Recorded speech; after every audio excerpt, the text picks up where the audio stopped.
All right, ladies and gentlemen, welcome to another episode. Welcome to another episode of the Bottom Line Podcast, where we say what we mean and we mean what we say, because at the core of everything that is, was, and forever will be, there will always be the bottom line. Today's guests, I got a twofer for you today. Got two good guys. Big shout out to David and Jemmy for setting this up and making this introduction, right, over at National Title Agency. Got Tyler Ardron, which is the founder and VP over at Risk Reduction. And I've got Ryan Harbinson also, which is the Director of Biz Dev over at ClearBridge Branding Agency, also out in New Jersey. Both agencies are out in New Jersey. Now, Tyler here is an insurance broker. We're going to talk a little bit about risk reduction, what that is, what he does, and how he uses marketing, and just, his personality, his relationship building skills to do more of what he does, because he is an entrepreneur and a business owner, right? And Ryan here, Director of Biz Dev. Biz Dev is huge. It's the lifeline to any entrepreneur business, to any entrepreneur's lifestyle. When I say lifestyle, when you become an entrepreneur, that is your life, right? Yep. So Biz Dev is huge, right? So Tyler, Ardron, and Ryan Harbinson, welcome to the show. Thanks for taking the time. This is going to be a lot of fun. I'm just going to call you guys Tyler and Ryan. Again, thanks for taking the time. Welcome to the bottom line, man. How are things going? Thanks, man. Appreciate the opportunity. It's good. Yeah, man. Super excited. Thanks for having us both. You guys are your ultimate crew here with me. Oh, man. I love your little intro. It's awesome. How things get done. Yes. Is it working? Love it. Love it. I love it. Yeah. Good tag. Yeah. So, man, how you guys been doing, man? I want to kind of just get to an idea of how you guys have been adjusting to everything that's going on right now. I love the fact that you're both virtual. Tyler, let's start with you, right? How have things been going for you since the pandemic hit? Yeah, really, it's been going great. And why I say that is a lot of our referrals are from the real estate market. When someone buys a house, they need insurance, right? So realtors, mortgage reps, and that's how I know Dave and Jemmy through that real estate market. They're great referral sources for me. And if you've been watching the news or seen anything, the real estate market is popping right now, especially here in Jersey. House prices are going up. There's not enough listings out there, so people are just trying to find something to buy. So I've been very fortunate that that is my biggest business driver. And, sometimes it's bad because we follow that real estate roller coaster. And when that time comes, we have to shift to figure out where we're getting business by doing other things that I do too. But being that is our biggest driving source and that we're at the top really of that roller coaster, we're taking it all in. So just to give you an idea, that in August and June was our highest ever months from a sales standpoint since we opened in 2014. So yeah, we really haven't missed a beat. Maybe in March we had a little bit of a slow month because people were still unsure of what was going on and they didn't want to buy a house, not knowing what was happening. But since April, I'd say we've been having like our best months. So nice. Okay. That sounds good, man. What's crazy too is real estate is funny, isn't it? It's kind of like with everything going on right now, the last thing you want to do is be stuck in your apartment. Yeah. Right? Because then you can wind up going stir crazy and going nuts, right? Being around friends and or being around family. But to hear that you guys haven't skipped a beat, that's not what we're hearing on the news. It's not what we're hearing in mass media. It's not what we're hearing at all. Right. People are leaving the cities, man. So people are leaving the city, especially. So we're a suburb of Philly, and everyone's leaving New York and coming to Philly. And do you know what's crushing is the shore, the beaches in Jersey are ridiculous because everyone's remote, so the kids can go to a school that's only got 200 kids, right? And they're staying away from.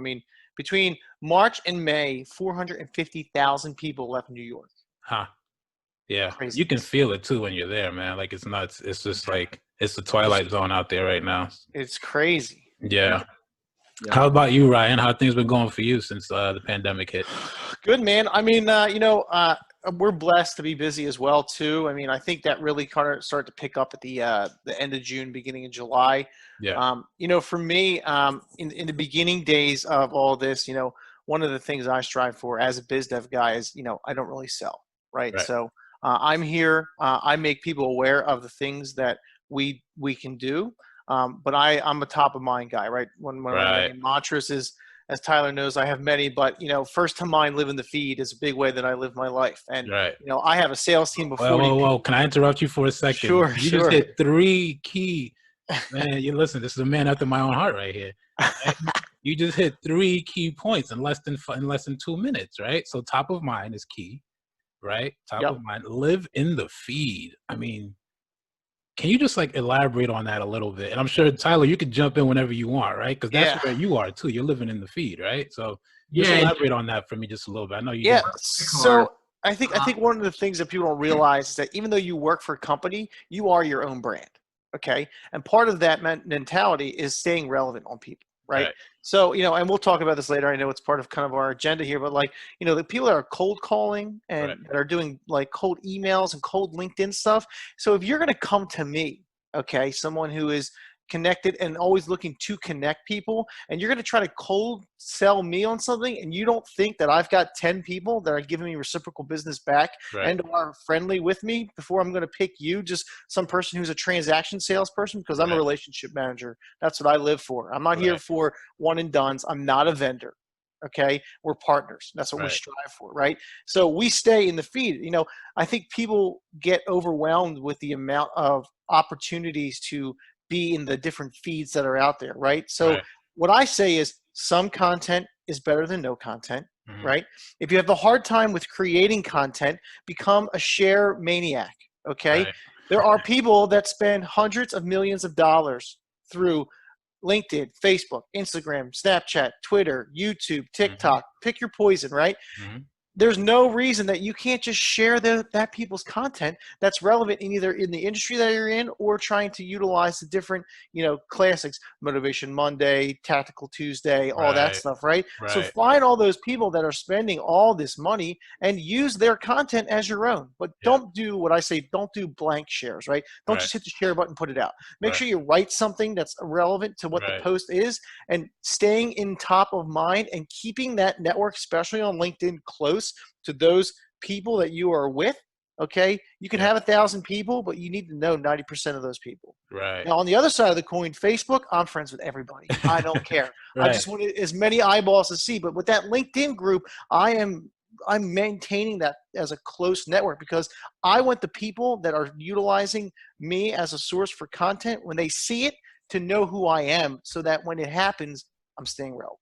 Love it. Love it. Yeah. You got anything to add to that, Tyler? No, just an endorsement really for Harbinson. I mean, I haven't, I was one of those people before I knew Harb, probably 4 or 5 years ago, I guess going on now. And I was the person that, I don't know what to say. Does this sound good? Like, so like worried about putting out stuff on social media. And, anything Harb's saying on the social media front, to your listeners, listen to them, because I seen it firsthand work with him, being at events with him and people being, you're all over the place, staying top of mind, exactly what he's saying. And to be honest, I just did what he does, and I've done that now for 2-3 years. And same thing now happens for me. I'll go to like a real estate event and they're like, you're all over the place, and really getting your name out there. So just an endorsement with Harbinson, and to your listeners to listen to what the man says with social media. Nice. If I can just add one last thing too. I think the part of that too is that what you got to realize is you're educating the people that you're networking with all the time out there. So really what I do is I have a sales team of 40 people that don't work for ClearBridge, that are always looking for keywords that are relevant to me. So if anybody says rebrand or branding or marketing or social or web, they automatically say, did you talk to Ryan? Talk to Harb? Have you talked to Harb yet? And I don't have to do anything. And then I get leads that are coming in for me because a couple things. I mean, we're honest. We're good people. We're not liars. And I know that seems like, oh yeah, well, why would you want to be? But when, I'm sure when you get in the business world, there's people out there that'll just flip stuff over just to make numbers. And, if you're still living in those old days where it's all about the numbers and not about the long con, or as I call it, the crock pot mentality, right? Low and slow. That's the name of the game. It comes in, you plant those seeds, you let it grow. And before you know it, 2 years in, you don't know what to do with it all. Yeah. So let's go back a little bit, right? I like how you said that. And I just wanted to, you know, what happens is a lot of times people use these buzzwords. They have no idea what it means. And it kind of, for a lot of people, you know, it flies over their heads. So once you said live in the feed and you said top of mind, I'm like, you know, we need to hear more of that, but let's make sure you can get an idea of what that means from somebody who's directly, he's, you know, biz dev, he's branding. So you get it directly from the horse's mouth, right? Have you found that you yourself have been living in the feed, or that you have your business like took a hit maybe because of the pandemic and all these new adjustments and restrictions, No, or has it increased? increased. I Yeah. mean, honestly, so in the beginning of everything, I mean, we started March 17th was kind of like day one, right?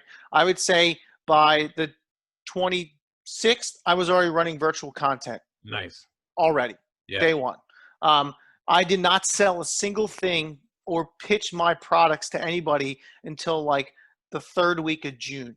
Right. Okay. My wife and I started developing these like business skits, you know, and we had fun with it and we made people laugh. And, you know, the traffic on my page was huge just because everyone didn't know what to do. And, you know, 10 days into this thing, Yeah. I saw people being like, oh, rates have never been lower, and today we can help you, and we're very open for business. And I'm Right. like, these are transactional people. There's Right. no You can tell. relationship involved in that. Right. So what I'm doing is I'm saying, hey, everybody, let's laugh. I know it sucks. Right. We got a bunch of people that used to do 20 events a week, and now we can't do any events.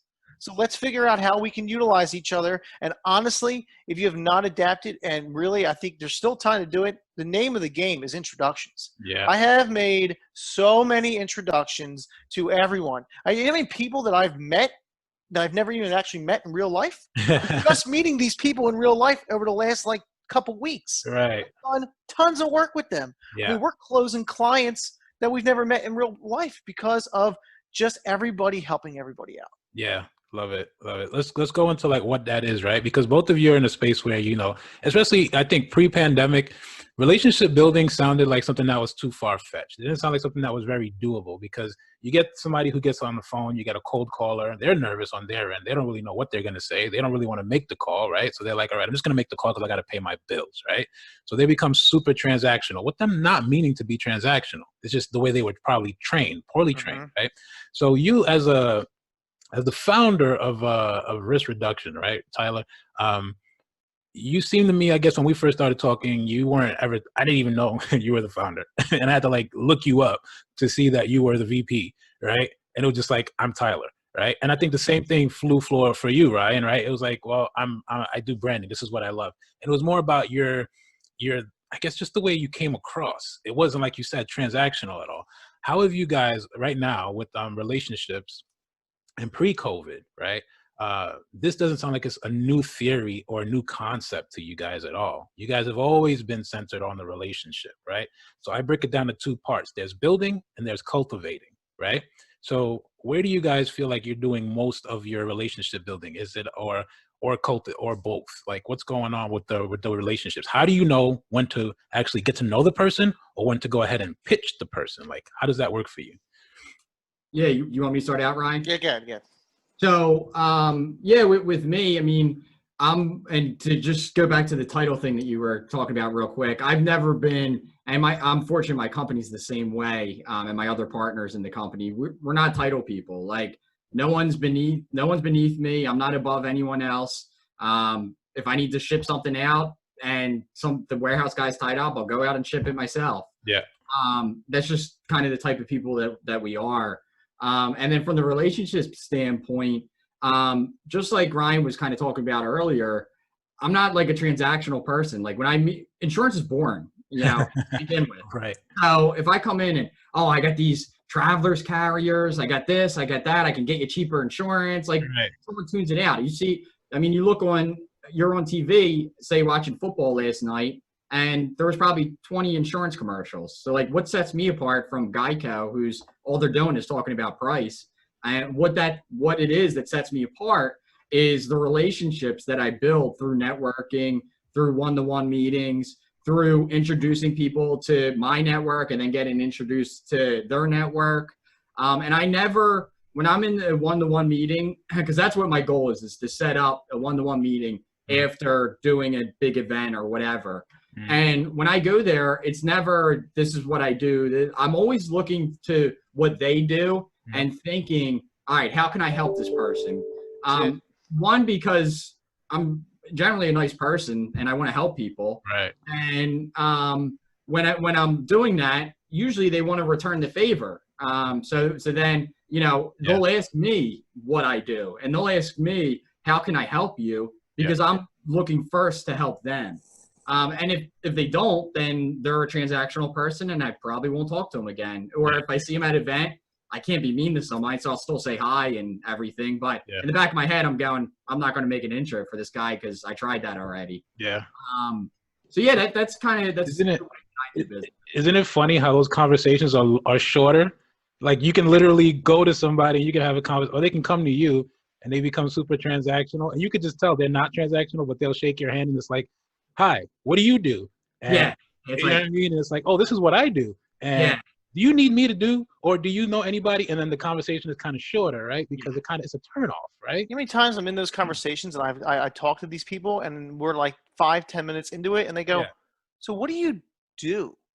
I'm like, I should probably tell you what. There it is. Yeah.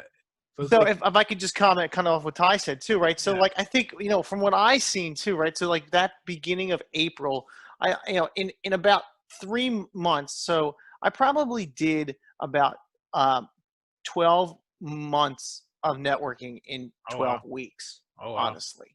And for me, I'm never going into a one-on-one call with any intention of it being a sales transaction at all. I mean, it literally is the point where people are like, oh, cool, great. Well, glad we could start this. So we're looking to do the site. And I'm like, oh, okay, we're doing a sales call. All right, here we go. I got some questions I got to ask you guys. And I go in. Like, I'm never going in for it as that.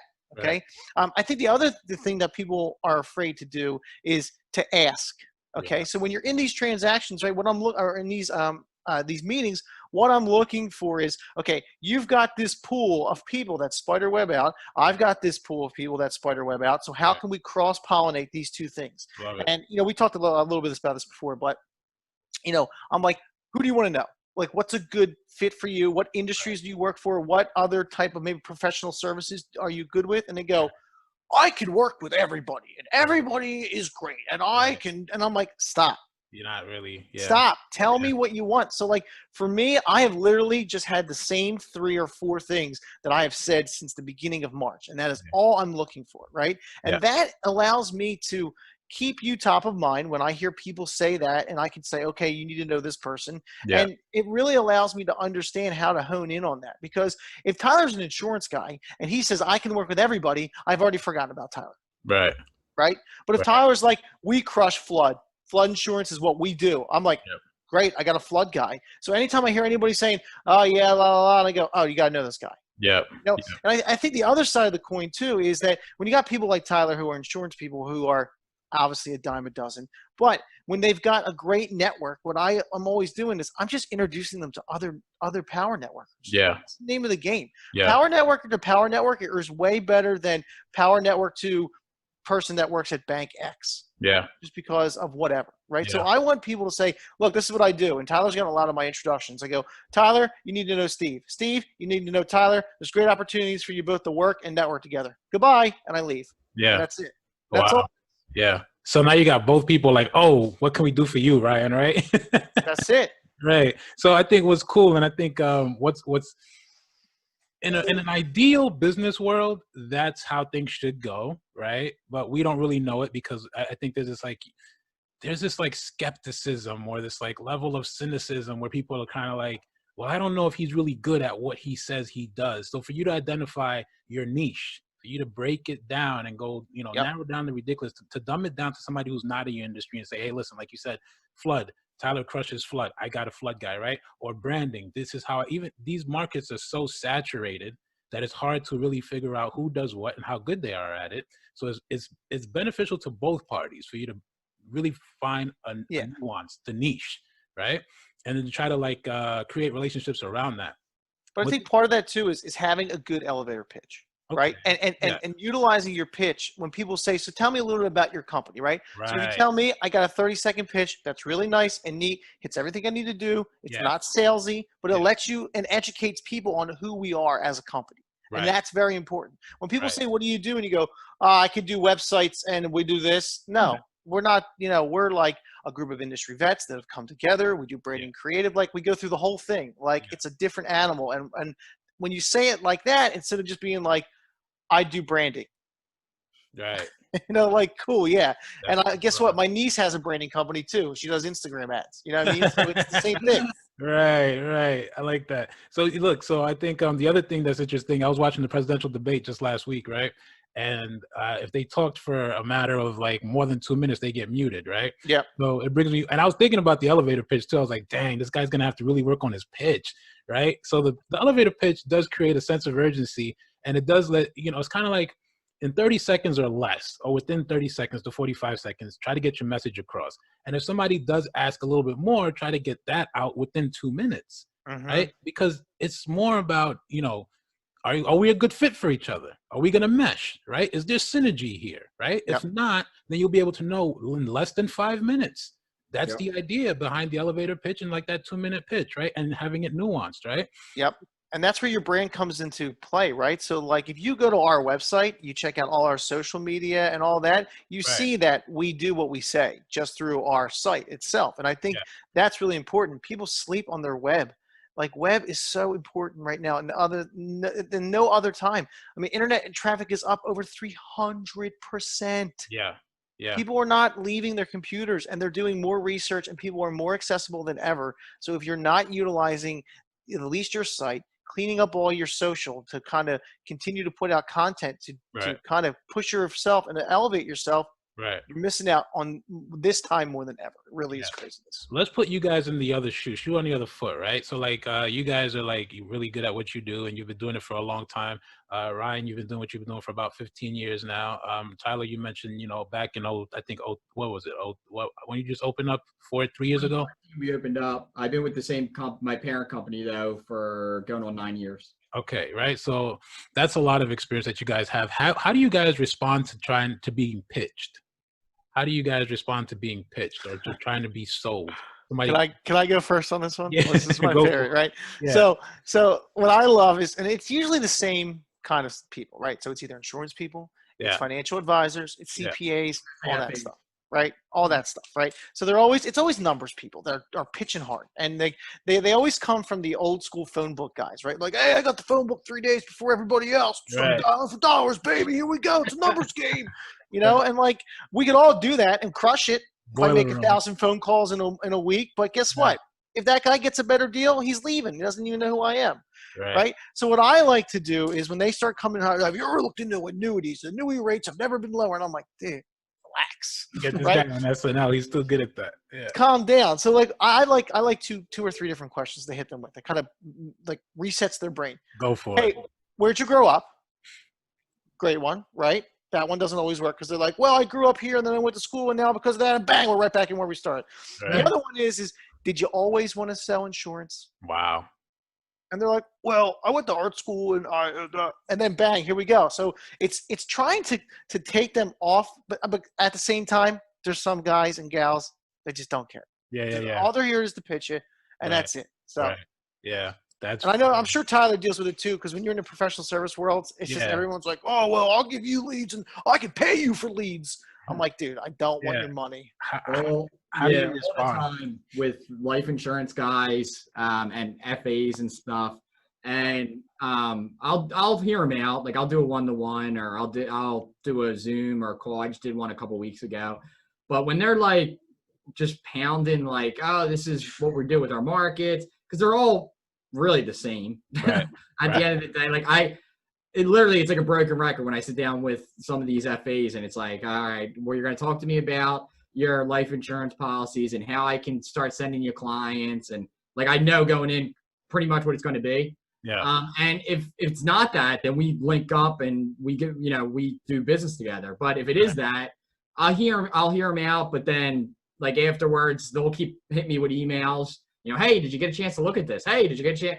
I just ignore them. I'll be honest. Or I'm like, no, I haven't looked at it yet, or because they're not the type of people that I want to do business with. And at the end of the day, they're not the type of people they're going to send me clients, even though they're not going to, because they've probably had this conversation with 10 other insurance agents. Yeah. Oh, I'm looking for a property and casualty guy. Yeah, right.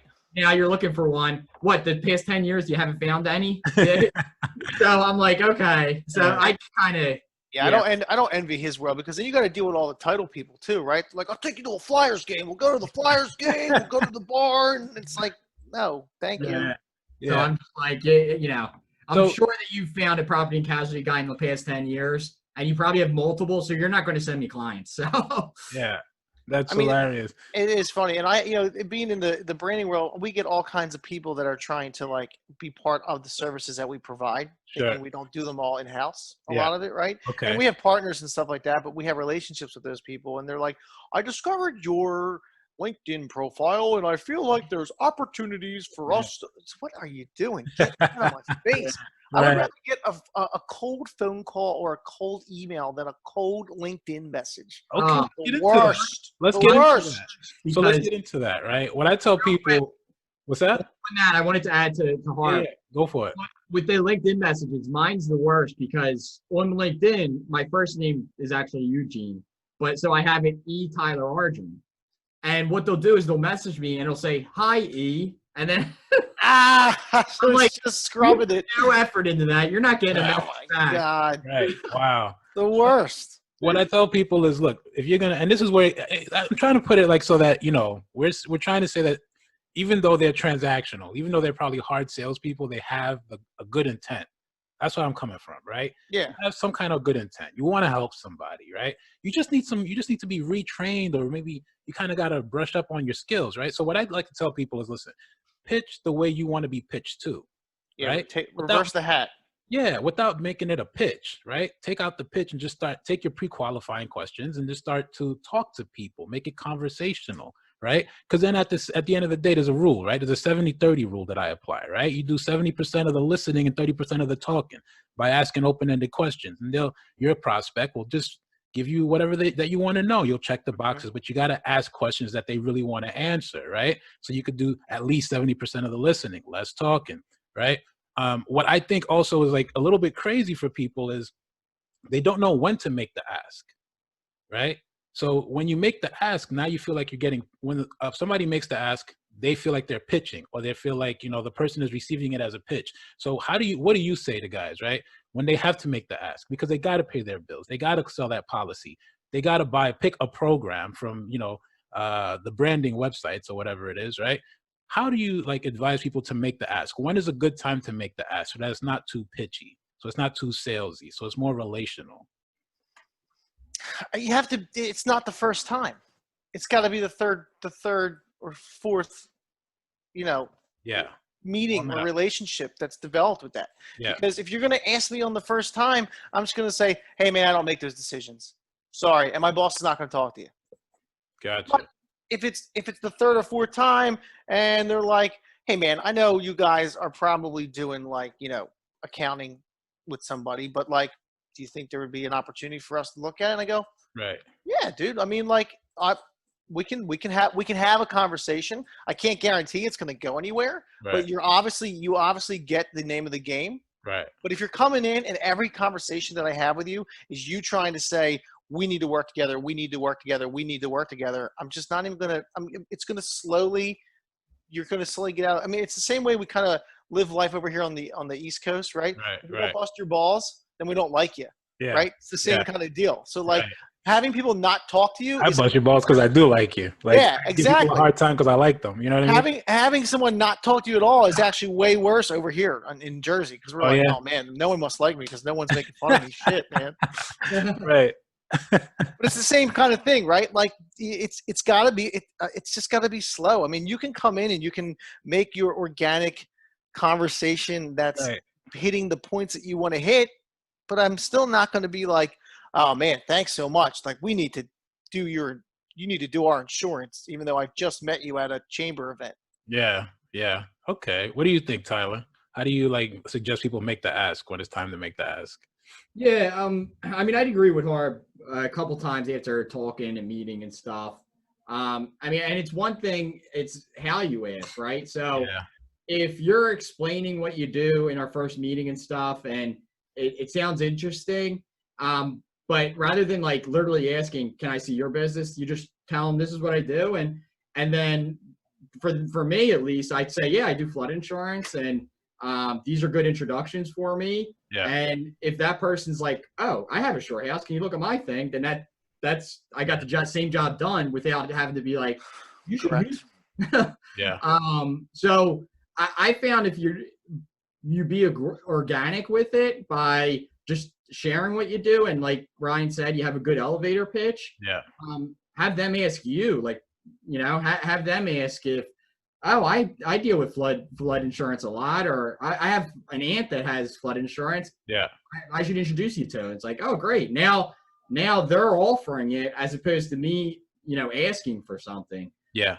I found more success in that than anything. Yeah. Yeah, and there's just too many. There's too many people now. I don't see. I'm seeing it less and less Mhm. as the old school sales generation is kind of like leaving the workforce. Yeah. But I there was a time where it was a lot of vomit sales going on and Yeah. a lot of card flingers. Like Right. literally, like I mean, Tyler's been there with me. Me Ninja and Tyler, Star. yeah, exactly. So Tyler and I and are sitting there chatting with like a handful of people, and they Right. basically run up and like we're in the middle of a conversation, not even talking about work. We're like, cool, oh cool, let's talk about whatever, right? And they walk in, they're like, hi, I'm Tina, I do graphics and design. Here you go. Okay, bye, and they leave, and we're like, Yeah. who the what? Yeah. What is going on? Yeah. Like I'll never forget the best one ever was. So before I was in the working with the branding stuff, I was doing kind of print, so print, design, mail, so kind of the same world, but not as overwhelming, right? Right. And we're literally sitting at an event, and this woman comes up, and there's like 4 or 5 of us sitting in the group, and she's like, "How you doing? I do print, and we do graphics," and like everybody grabs their card, and they all kind of stop, and they say, "Yeah, Harb does that, and we Oh. already use him." And she was like, Oh. "Oh, okay, well, goodbye." And she like stormed off. And then we watched her go to another group, and she's like, "Hi, I'm good to meet you. How you doing?" And it's Yeah. like, what are you Poor- doing? Yeah, poor lady. I feel bad for those people when I see that. It's tough, man. That's tough to see. So that's really tough to see. Just flinging them. Just Yeah. So take me out for a few drinks, right? So yeah. Let take me me out get for a to few know drinks. you. I want to Yeah. get to know people. That's the Yeah. name of the game. It's dating, right? It is. I'm gonna see a lot of these people more than I see my own family. Right, right. And Like, the think funny about that. the funny part of it is you don't want to, what's crazy is you don't want to be in bed with the wrong person, right? And you might have to fire your clients at some point because Yeah. they're not ideal clients for you. It's not an ideal fit, No. right? So I think I think what you're saying is good. Like the whole, at least third or fourth time, try to make sure we're a good fit because you might get stuck with this person now, right? And they might We've not. done it. There's rules of engagement, right? So it's like they don't Yeah. follow your rules of engagement, and you guys are not a good fit for each other. And it's like they're constantly calling, they're constantly trying to, tell you how to do Yeah. the job. They're not meeting your standards. So it's like it's hard. I think that third time around when you guys talk, maybe to that second meeting or that third meeting, then you'll know whether or not you guys are going to do business well together, right? I mean, we've done it before too. I mean, we had a good opportunity. It was a nice price tag, and it was going to be a long contract for like a new venture that was coming up. And it was just like we had a good meeting, and then it was like the rest of the management team came in, and it was just I don't know. And then it was a lot of like back and forth, and it was like, look, I do sales, Yeah. and I have numbers that I want to hit, but this is going to be such a pain in the ass that it's just like I get it. Yeah. not worth it, man. Yeah. Because you guys are already telling us how to do our job, and we're the experts in the field, and there's a reason that you are having a conversation with us. Yeah. Yeah. And Yeah. it's just sometimes you have to do it, man, because it's just not worth the headaches and the hassle. Yeah, yeah. Let's talk a little bit about that, right? Let's talk a little bit about so what you do, for instance. You do branding, but and I want you kind of just to like specify exactly what you do for branding.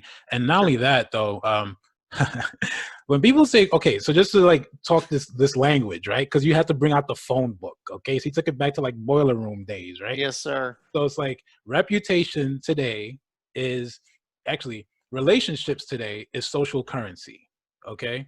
That's how I see it, right? Absolutely. Right. And those are the new hashtags or the new phrases we're using, phraseology or whatever, right? And then you have branding is essentially your reputation, right? Would you say is that fair to say?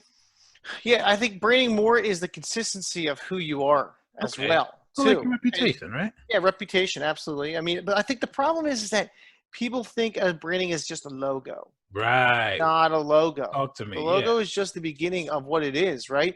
You Yeah. know, your branding is your culture. Your branding is your reputation with your clients. You know, your branding is not being afraid to put out who your client list is Yeah. so that people can see who you work with. You Right. know, we work with people and I do a lot of like LinkedIn training stuff and stuff like that too. And you know, one of the big things I hear is always like, well, we don't want to put our clients on the website, or I don't want people to see my connections because I don't want people to steal my clients. Sure. I'm like, do you hear the things that you're Yeah. saying? Is the relationship that you have with the people that you work with that bad that if somebody else comes in and says, hey, we're cheaper or X, Right. Y, and Z, that they're just going to up and go? Right. Because not in our world, our Right. clients love us. Right. And we love working with our clients because, you know, we look at our brand as a different element, right? So like, especially on the biz dev side. So like, we're not transactional biz dev people. So like, once you become a client of mine, then you get integrated into my network. So not only are we doing your brand and pushing your you know, best in show campaign across the multiple platforms to Yeah. push that understanding and educate people on who your brand is, you also get integrated into a large network of our team to get introduced to people that makes more sense for you. Nice. Nice. Yeah. Let's go into that though. So when we talk about branding specifically for small business owners, they do get that confusion where it's like, let's just look at like a real estate office, for instance, or somebody who's working in insurance, right? And what Yeah, I tell people is, listen, you're going to fly the flag all day and you'll probably, you know, be able to attract clients, your customer base because of the flag you're flying, right? totally. The office you're with, right? But then for you to identify your ideal clients, you have to be able to start branding yourself individually. And that's what I say Right? all the time. And especially in the real estate world, right? So like, you know, I work for ClearBridge Branding Agency, but I Yeah. have my own brand Okay. called Where's Harb, right? Okay. I've created my own personal brand that is just across multiple platforms Yeah. because whenever I go to events or I don't go to events, what do people ask? Yeah. Where's Where's Harb? Harb? Right? Great, right? Right. So, you know, part of it is understanding that you are part of the brand even though you work for someone else. Right. Okay. And there's a big difference because your brand as a company Yeah. is different than your brand as a culture. All right. Okay. Yeah. So there's a difference between corporate content and culture content. Nice. All right. And Yeah. the problem is that yes, sometimes working for agencies like us is a little too expensive. It's not in the price range, and you don't have 5-10 grand a month to do big monster campaigns that go across multiple platforms and all that. Yeah. But the internet is free It's and free. social media is Yeah. free. Yeah. So if you're not creating content on those platforms, especially if you're just sticking with just the basics, Yeah. LinkedIn, Facebook, Instagram, Yeah. right? And Yeah. you're telling a different story on each one of those platforms, but you're utilizing the industry, each platform to tell the culture about your business, right? So, for example, I go to a restaurant and I know the owners, all right? It's a Right. different story based on each platform, all right? On LinkedIn, I'm taking a picture with both the people that I know. Yeah. Okay. If I'm on Facebook, I'm taking a selfie with the whole table of everyone I'm with. If Yeah. I'm on Instagram, I'm taking a picture of my plate, Nice. right? Same story, Yeah. different audience, different messaging, Yeah. right? And that doesn't cost me any money. Right. All right. The other thing too is if you're in these small business worlds and you're feeling so overwhelmed on what to do and you're overthinking your content so much that you're not creating any content at all, you Right. need to create a content calendar schedule. Mm-hmm. Okay. Go get a whiteboard, write up your stuff. If you go to the auto part zone, you can actually get like pinstripe tape to Okay. kind of like divvy out your boards and Mhm. just write your content on what you want to do. Right. Mondays, we're going to do this. Yeah. Tuesdays, we're going to do this. And Yeah. then you can invest in something like Hootsuite, right? Hootsuite will automatically post all your content throughout every day based on different platforms. And you can schedule out all your content so that Nice. you're always putting things out. And then on top of that, you're getting engaged in the conversation, Yeah. right? Content is king, engagement is queen. Yeah. So if you're not liking, commenting, and sharing on all three of those platforms all the time, 90 posts a day, 10 different hashtags for each one of those posts. Yeah. It's long, slow drive, and Yeah. you'll bring in content. And I mean, you'll bring in customers. You will. Love it. Love it. Love it. You hit a lot of key points there, man. So the content calendar, get the content calendar so you can start creating content. I like to use hashtags. I'll do like a Moonshot Monday or a Topsy-Turvy Tuesday. I'll do that kind of thing. But I like what you're saying because it's more structured. It's more intentional. It's something that you kind of get it done and you just get it out the way, right? Yep. The last thing, and I think that really resonated with me was you said content is king, is queen, and engagement is queen. Is that what you said? Yeah. So content is king, engagement is queen. Yeah, so I love that. That's good stuff. Tyler, what do you do for marketing, like for branding yourself, rather? Yeah. So we have I'm fortunate that my parent company is a pretty large company. So we have an in-house marketing department. So anything from folders, because a lot of my business comes from the real estate market, like I was saying, but I teach CE classes for that industry. He does a great job with that. And that's great content that he puts out too, because he's all over the country. Wow. Yeah. So I do a lot of these educational webinars in office, like Brian said, all over the country. And I'm just painting myself as that flood insurance expert through teaching them about flood insurance. Right. Now, when they think of flood insurance, any of these places, they're thinking, oh, that guy who came in for a C class that taught us on it. Like maybe I didn't get everything what he said, but I know he knows the stuff because he's teaching about it. Yeah. And then having folders for when I do them, having different flyers about that. Yeah. Social media, I'll put hashtags like flood insurance experts on the back of it. Posted wherever I am. So if I'm 2 weeks ago, I was in Brigantine teaching a class. I posted, hey, this is Keller Williams Brigantine on how to sell homes in flood zones. Let me know if you'd like me in your office. So we've really done a lot of our lead generation through educating our partners, and in doing that, it's gotten us a ton of business. Nice. Okay. Yeah. Let's talk a little bit about what you guys. So you have two models out there, right? There's a qualitative model. There's a quantitative model, right? And for guys like us, because we're so relationship centered, right, and client oriented and like outcome driven, right? I think the qualitative model is where I find myself, right? And there's times when I can mesh the two, right? In your space, especially with you, Tyler, right? With what's going on right now with real estate and how crazy real estate is, right? You probably got a lot of deals going on. You probably got a lot of people calling you. Your phone's ringing. Even before we started, you were on the phone, right? So there's a lot of quantity. There's a lot of volume, a lot of activity going on your end, right?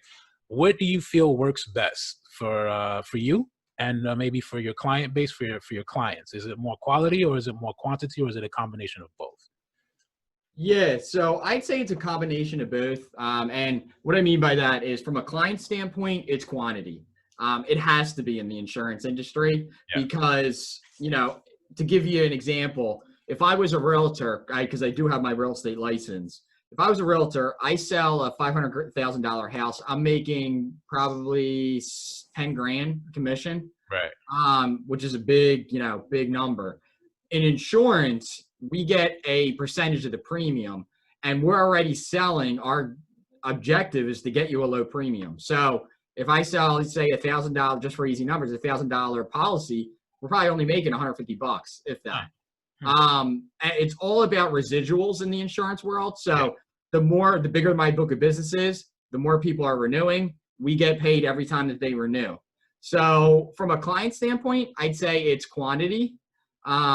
From the real estate industry, getting leads in, it's quantity and quality. So I want to meet big time realtors and big time mortgage reps because now I can just, form a relationship with say 10 people that are doing 30, 40 deals a month, as opposed to hitting, 100 people that are just doing 1 or 2 deals a month.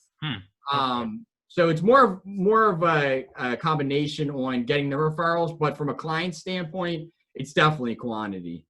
Gotcha. Yeah. What about you, Ryan? Yeah, I mean, for us, the quality creates the quantity, honestly. What we really do is we strive to put out the best product we can and really develop a relationship with our customers and always be kind of on the trends Yeah. understanding what's going on, Yeah. and constantly shifting their dollars around, weekly based on what we're seeing. We are not a here's your budget. This is what you agreed to. Push the button. Good luck. We're always constantly watching and seeing what's performing better than the last. Right. And sometimes the things that we didn't think we're going to do as great are doing great, and vice versa. So we're going to move that over to the next area. So, I think for us, we've only been around for about 5 years now. And, for us, because of the quality of work that we do, it is creating the quantity as well. And part of, myself joining the team was to expand the reach and the education and understanding on who we are as a company. Yeah. So with all that kind of now in this great little pot, it's really we're really blessed to be this busy but still strive to do a great work. I mean, we've had clients call us and they say, hey, you have to stop this campaign. We can't take it anymore because there's too many emails and too many phone calls coming in. So that's the kind of stuff that we love to hear. Right. And we are always allowing our potential clients to call our existing clients, and it really goes a long way. I mean, I would rather have 6 or 7, small clients that we do great work for than have a giant juggernaut and only have that one. I mean, that's the name of the game. Now, don't get me wrong. We would love Coca-Cola and all that good stuff, but with that comes a whole nother animal. And there's too many people on the food chain at that point. With us, we are working with everybody from, multi-million-dollar companies to, single-run dentist offices. Yeah. And for our talent that we have, I mean, we're really a group of industry vets, with people that are expert writer for Forbes. We work with Fortune 500 companies, and, we look at things from more of an a la carte perspective, which is unheard of with the talent level that we have. So that's amazing. Yeah. I like the way that you put it, because it's like, it does go, they kind of go back and forth, don't they? From quality to quantity, depending on how, what the needs are. Right. So I think that's good that you said that, because a lot of people are just quantity, hard sell. Right. And then quick turnaround. But because you're trying to go so hard, your turnaround, you have no turnaround. You wind up losing those leads. You long con. Like I said before, crock pot, low and slow. Low and slow. slow. Yeah, you're pretty consistent. Love it. Where do you see, branding 3-5 years from now? You've got Fiverr, you've got all these apps, right? And like you said, people reduce branding down to a logo. So talk to me, where do you see branding, like, say, 3-5 years from now, especially after this pandemic? It's just going to continue to grow. Digital's never going to go away. It's going to continue to get more insane. I mean, we've got a lot of, for my vision you're going to see a huge push in the next probably more 5 years with AR and MR really coming into the mainframe. So augmented reality and mixed reality, right? The Oculus and all that stuff is great, but it's still not a functionable, everyday usable unit, right? It's playing games and watching movies and stuff. But you're going to see the next iterations of Google Glass, and with, it didn't do too well, did it? Too early. Tech was too expensive. What was there was too much information coming in, and the funnel was too small to handle the information that they were trying to pump into those glasses. I mean, they have the Alexa glasses now that are playing sound into the bone. Not into the ears, right? So that's a huge thing. You're going to see the opportunities for peripherals are going to really explode over the next couple of years. I think you're really going to see that. I mean, we've been in this constant bigger, smaller, faster, stronger, bigger, smaller, faster, stronger, right? Going on for since the iPhone 6, right? There hasn't been like this holy shit moment when something new has come out. And I think that's coming. And I think a lot of it's going to be the peripherals. They're holding on to it.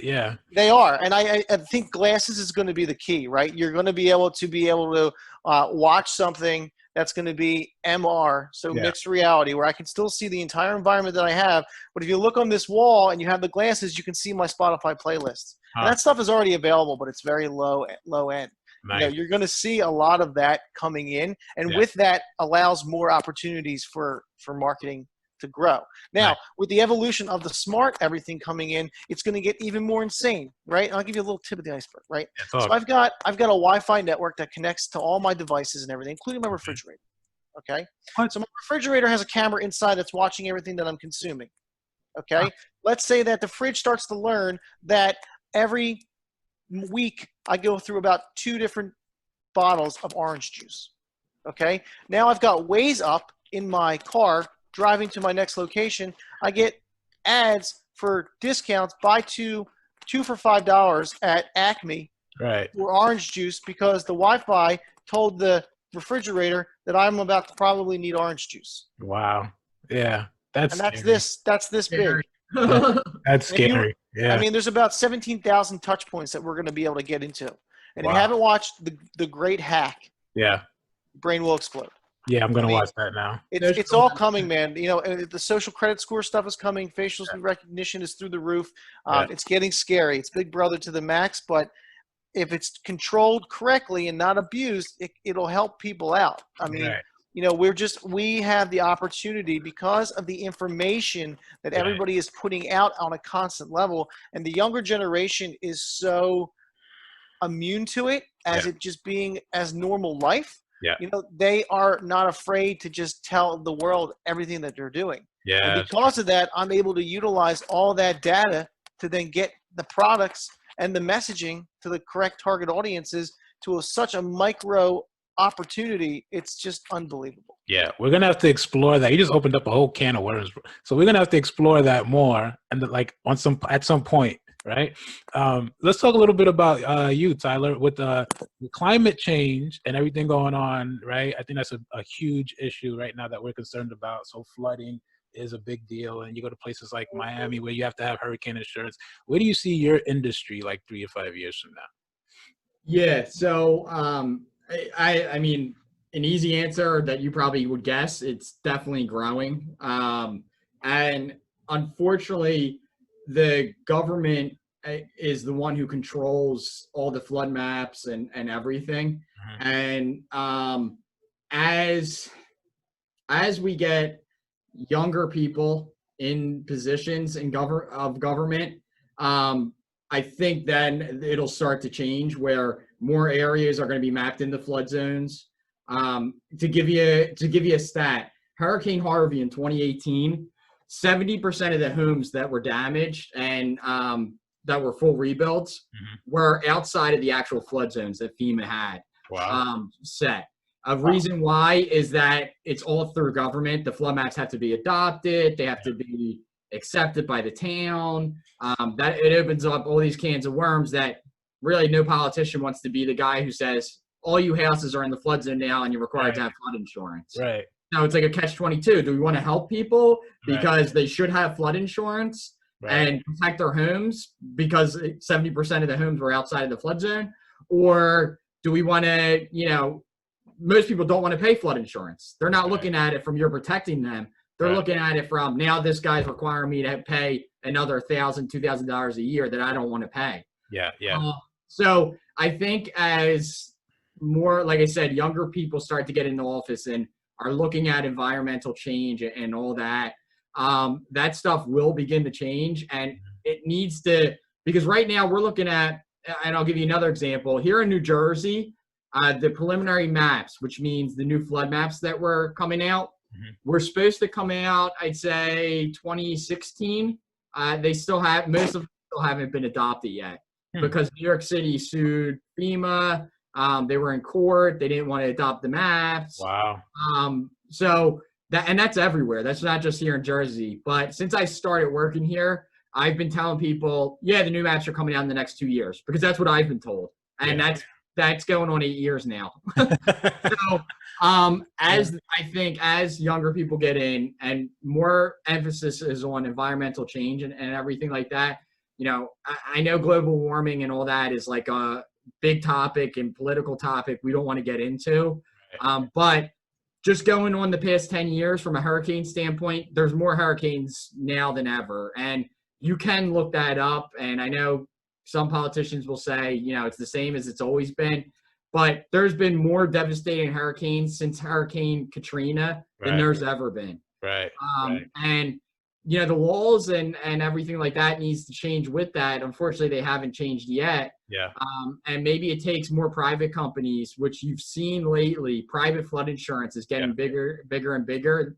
And it's just came out the past 5 years. Yeah. As more private companies get into the market and dictate this type of stuff, you're going to see more changes. Because before these private companies got in, the only place you could get flood insurance is through the government. Before, say, 2010, I'd say. And that was since 1969. That's when the government had to step in and start offering flood insurance. So I think as time goes on, more private companies get in and look at it from a profit standpoint, as opposed to the government looking at it as from a voting standpoint. Yeah. You're going to see more and more changes happening with that. And, you know, being that we're in the flood industry, we're up to date on the education and everything.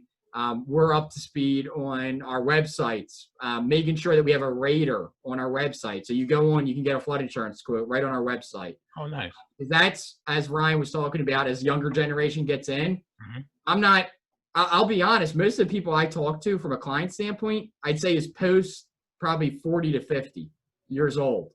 As younger people get into flood zones and they're buying shore houses and they're doing that, they're just going online and getting quotes. Yeah, they don't want to talk to anybody. They don't want to talk to anybody. Right. So getting ahead of that game by maximizing our website, Google AdWords, all that stuff is so critical, and it's going to mean more in 5 years than it's ever had. Right. And you got to remember too, great timing, like for your site, like for people to be on, is 20 seconds. Yep. Yep. And we're like, dude, you're crushing it. You got people on the site for 45 seconds. Like, you're killing it. Wow. That's a big deal. Well, people come in, they find what they want. If your website looks like shit, they leave. Yeah. That's amazing. Yeah. Let's play a quick game. I like what you talked about there with that, with the climate change and all. What's crazy too, I think, with China got, I think their dam just like broke, no? Right? Yeah. Did that break? I saw that was like on its way out the door. It's it broke, and like there's part of China that's already like this crazy flood zone, right? Houses were like, forget it. It's a big deal. But that was like a while ago, like a month or two ago. Yeah, that's a whole other topic. You guys just gave me a reason that, you know, we got to have another conversation. It's also bad engineering. Yeah. Okay. See, that's more conversation right there. I think we got to do this longer next time. Yeah. Quick game. We'll call it hands down the lightning round. All right. Ask you guys, 3 questions, 3 topics. You give me your bottom line about these topics. If you don't want to talk about the topic, just say pass and I'll move on to the next one. Okay. Sounds good. All right. So the first one is your favorite sales movie of all time. Sales movie of all time. Yeah. Planes, Trains, and Automobiles. Oh, wow. I haven't even seen that one. Who's in it? John Candy and Steve Martin. Gotta be good then. Yeah. John Candy's like just an old school salesman, and it's like a buddy comedy. He's funny as hell. Yeah, I love John. It's not like a true sales thing, but he's definitely like very salesman crazy in that one, and it's hilarious. Classic. He's John Candy, man. That's my dude. 85, 86, 87, something like that. Wow. Okay. What about you, Tyler?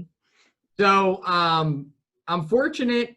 I can say now, back when I was a kid, I wouldn't say this, but I'm fortunate that my parents, my mom owns a real estate company, very driven. My dad is the vice president of not GM.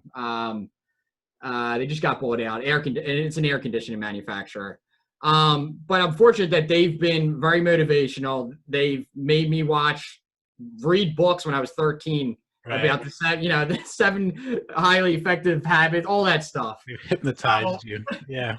So I've been I've been like this my whole life. It's hard to pick. I mean, I like The Pursuit of Happiness. That was an awesome movie. Such a good movie. Will Smith played great in that. Recently, The Wolf of Wall Street. I mean, that was more of like a comedy type movie, but that movie's great. I love that movie. Yeah. I mean, I've seen them all, and I've liked something from all of them, but I don't know. I think The Pursuit of Happiness was just like a real feel good. Like, it's this guy worked his ass off. Faced so many obstacles. I think I'd probably have to put that at the top. Yeah, mine is Glengarry Glen Ross. Ah, great movie too. Dude, Yeah. oh man, I haven't seen that in so long. It's such a real movie. It's so real. No Yeah. glitz, no glamour, Yeah. real deal, right? Yeah. Yeah. Yeah. Great. Al Yeah. Pacino at his best. One of his best, anyways. It's too many to say at his best. Oh, I I gotta know. say, if I could You just, can't say that. He's got like a top 10.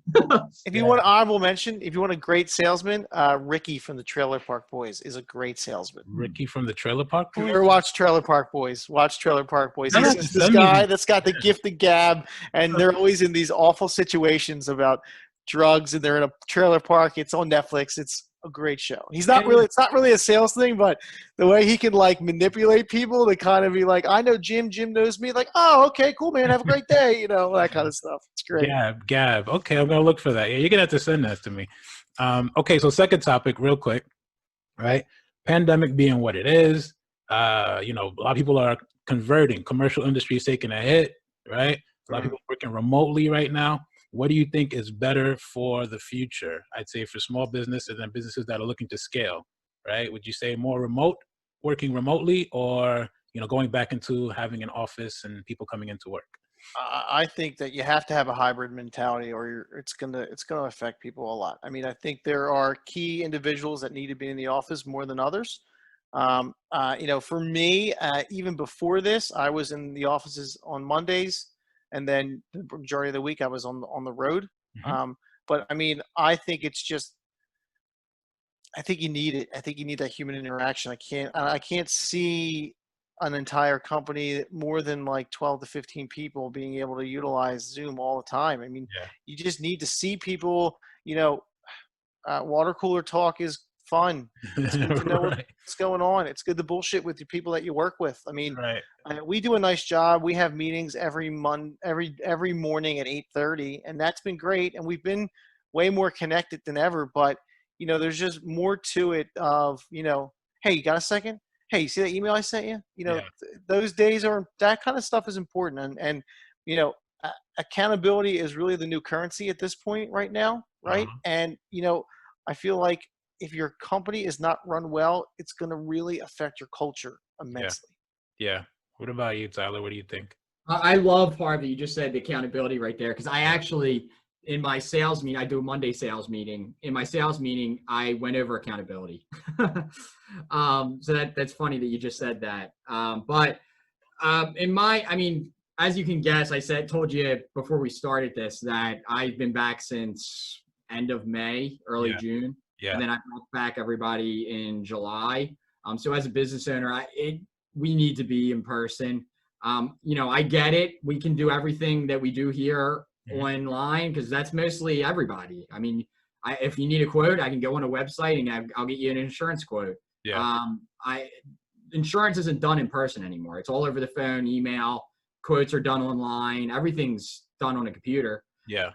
But just like Ryan said, like having that, water cooler talk. How was your weekend, dude? Like you can't have that really when you're doing a Zoom. Like Zoom is to the point as much as it can be because got a hard stop at 10:30. Yeah, Yeah. it has to be because if not, you got me talking to Harb, you got you talking to this person. Right. You can't do it. So, being in person and having that water cooler talk, having that culture, because we take pride in our culture. Yeah. Because we're such a young company and we only have on the insurance side 5 employees. Right. It's so critical because I've been in situations where we've had a bad egg and it just decimated our company. And culture is so critical, and you can only build that in person because if not, you don't really know what's going on that other side of the computer. Yeah. And again, as a business owner, like maybe it's just I'm controlling or I don't know, but I need to know what's happening with everybody. Yeah. And it's a lot easier to just walk outside of my office and, hey, what's going on? And, than it is to call them or to Zoom them or to do any of that. Yeah. I think you're both right. I think I agree with both of you. Not even that you're right, but I agree with both of you, right? I think we do need to have that company culture or just culture, generally speaking, just culture, right? And it's hard to do that virtually. And that's a big topic of discussion right now. I think on like corporate, even on LinkedIn is like super huge, creating your company culture virtually. I'm like, no, that doesn't exist. No. It doesn't exist at all. It's never going to happen. It's just a nice it's a nice hashtag. I mean, what do you do when it's somebody's birthday and and you come on your desk because people came in a half hour early and there's balloons and shit on your desk and hey, like I had my anniversary like the last week of March for the company and it was like, sorry, who cares? Like, and it wasn't on purpose. It was just like nobody was around to do anything. And it's those things that make like, hey, it's gorgeous outside. Just so you know, everybody, we're doing a barbecue today. Come on out. Yeah, culture. Like that stuff is gone. That's culture. I'm following Salesforce and I'm trying to see what they're doing because they went completely remote. So I want to Microsoft too. Yeah, I want to follow more of what they're doing because I want to see how they're able to continue to be productive and effective, right? And efficient even, right? Being completely. I can imagine working at Salesforce and having to use Salesforce to like its maximum capacity.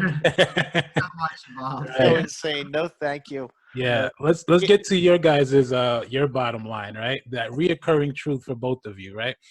What is that for you? That no matter what setback happens, you go back to this truth. It serves as an anchor for you. It serves as rocket fuel to propel you forward. What is that for you? Okay, Ty, you can go. Oh, thanks. That's a tricky question. Yeah. I don't know if I'm going to answer this right or not, but when I have a setback and everything, I mean, like I was saying previously in one of the first questions you asked, like I try to be a good person at the end of the day and help people. And I just feel like if I'm helping as many people as I can grow their business, it's going to return. They're going to return the favor. Someone's going to return the favor, and it's going to help grow my business. Right. As opposed to being like that cutthroat guy. It's like, oh, don't use this. Like I'll go to an event and Harb knows there's other. I already know what you're going to say, and I totally agree with you. Go ahead. Yeah, I mean, there's other insurance people in our group, and I'm friends with them. Like, you can do the same thing. There's so many people. So much. Yeah. So many people out there that why am I going to fight another person just because he does the same thing as me? So, in my mind, it's like being the best person that I can be to others, and it's going to pay off in dividends at some point. Amen. Yeah, I love it. Yeah. What about you, Ryan? I'm curious, man, because you're this guy here.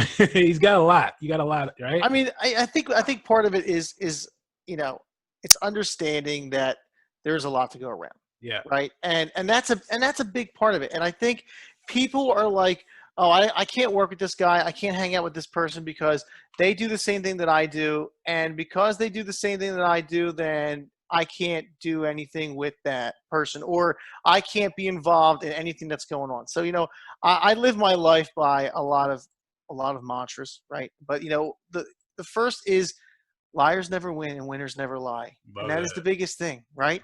The other thing that you're going to get caught up into a lot too, and this is where Tyler and I shine, I think, is like, don't talk shit on anybody because everybody knows everyone. Yeah. And they're going to dime me out and say they heard it from you.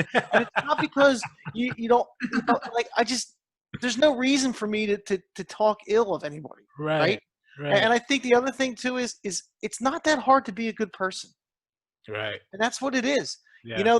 I've been with ClearBridge for over a year and a half now, and the first 8 months I didn't sell anything. Because I was developing relationships. I was educating people on what I was doing. And it all comes back to that culture element. I mean, our culture is great. My team understands what I'm doing. And every month it gets better because there's more things growing. Yeah. Harness those relationships and understand that each person has their core 6, right? So what does that look like? Who are the 6 people that are involved in every transaction that you have? Okay, that are reciprocal to your end product, and who are those 6 people that are not just business people but are your friends as well, and that are also keeping you always top of mind. And once you develop those people, as well as putting your message out there, staying relevant, and literally developing that reputation of that you're a good person, it just takes time. Yeah. Crock-pot, baby. It's the name of the game. Love it. You guys are so consistent, man. I like the fact that you mentioned, and this is like too, I like the fact that both of you mentioned there is no glitz, there's no glamour. Tyler, you're not competitive at all. You're just very creative and you're personable, you're relational, and you're not threatened by anybody else's success, right? So you're just, at the end of the day, congratulate. What's that? I said I congratulate him. Yeah. If we're talking business, I'm talking to an insurance agent, he's like, yeah, I just did whatever, 300 policies. I'm like, dude, awesome job. Crushing it. Yeah, crushing it. Like, why would I be mad about that? That goes right back to I'm thinking about, as I'm listening to you talk, Tyler, I think about my 8-year-old son, right? And I say all the time, the golden rule, what's the golden rule? And he repeats it back to me, treat people the way I want to be treated. You know what I mean? And that's like, he's 8. So he Yeah. gets it, but then we kind of lose that as we kind of like become adults, right? Oh, that's Hi, adorable. June. Yeah. She only wants a cuddle when I'm on Zoom calls. Yeah. She runs the show. That's what she's saying. This is my house, right? Yeah. Always. Yeah. And Ryan, I can see why the two of you guys get along so well and why you guys work so well, because you have these mantras that you live by, and it's like you live by these mantras, like, right? So there's no reason to throw shit on anybody's name because you already know what it is, right? You already know that you got your space, and everybody around you is wondering when you're not around, where's Harb, right? So That's it, baby. It's the name of the game. man. Yeah, I appreciate you guys taking the time. You know what? I learned a lot from both of you. I really did. And I can't wait to blast this out because I think it's this is jewels, man. You guys both dropped jewels. Great. Love to hear that. It is jewels, man. Definitely. Any last words for the people? Yeah. I would say my last thing is, remember, when you educate people on what you do by building that network, you're never going to have to sell anything. There it is. Yeah. Boom. I'll leave that with Ryan. This is great. Definitely. I'd love to have you guys back at some point. We're going to have to work that out, right? This was great. This is the Bottom Line Podcast, ladies and gentlemen. Today with Ryan and Tyler. Look them up. Where do people find you guys? Where do people find you, Tyler? Where do people find you, Ryan? Yeah, so you can just search either my company or my name right on Facebook, Tyler Ardron. You'll see it right here down in the Zoom. Facebook, LinkedIn. You'll be able to get me right off there. Okay. Yeah, so Ryan Harbinson on LinkedIn, Where's Harb on Instagram, and on Facebook as well.